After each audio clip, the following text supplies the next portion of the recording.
3,5 km de la ville de Tony-Serra-Caillon, à l'ouest du canal, nous avons découvert la ville de Canop et son grand temple à Osiris.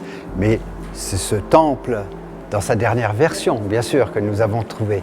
Donc c'est le temple à Osiris Sérapis. Et dans ce temple, nous allons mettre à jour cette extraordinaire effigie du dieu Sérapis, original grec du 2e, 3e siècle avant notre ère.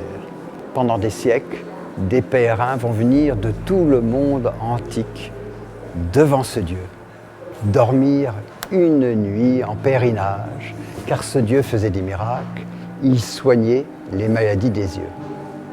Ce temple va être détruit en 391 par les chrétiens venus d'Alexandrie qui vont mettre à sac ce temple et reconstruire avec les mêmes pierres de ce temple un monastère qui va s'appeler le monastère de la Métanoïa, le monastère de la repentance, dans lequel ils vont mettre les restes de Saint Jean et de Saint Cyr.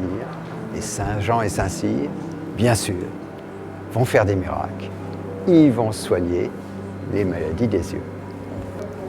C'est dans le temple d'Osiris Sérapis de Canop que nous allons découvrir une statue extraordinaire. Elle est faite de diorite, une pierre extrêmement dure. Elle représente une reine ptolémanique représentée en Hathor, déesse de l'amour qui sort de l'onde. Elle est vêtue d'une tunique transparente et mouillée qui lui colle au corps, et au-dessus de son sein droit, cette tunique est nouée par un nœud spécial, le nœud d'Isis. Eh bien, nous avons pu identifier cette belle reine. Il s'agit de la reine Arsinoé II, épouse et sœur de Ptolémée II.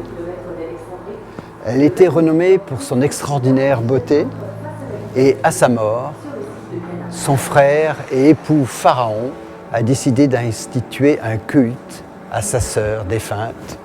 C'était le culte à Arsinoé.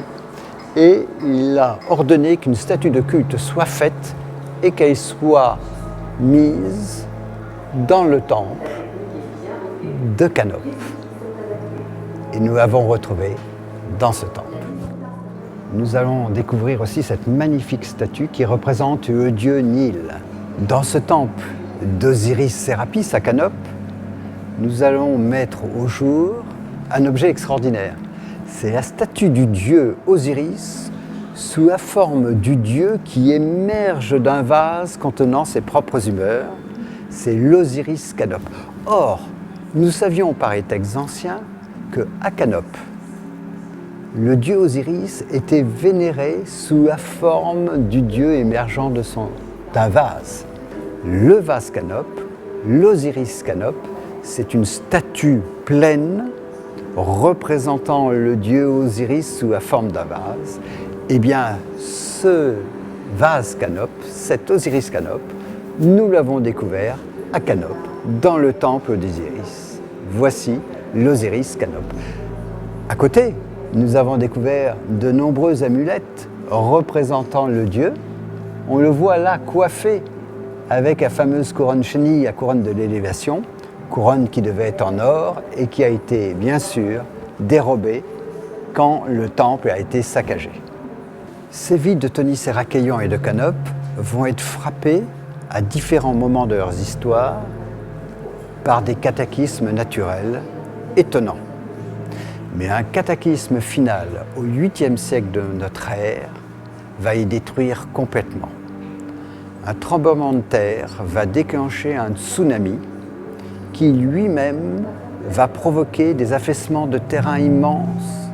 110 km² de terre vont être submergés par la mer Méditerranée, emportant avec elle les villes de Tony-Serra-Caillon et de Canop, qui vont disparaître sous les flots et être ensuite recouverts au cours de siècles de mètres et de mètres de sédiments. C'est donc dans la baie d'Aboukir que nous allons les découvrir plus de 1000 ans après leur disparition.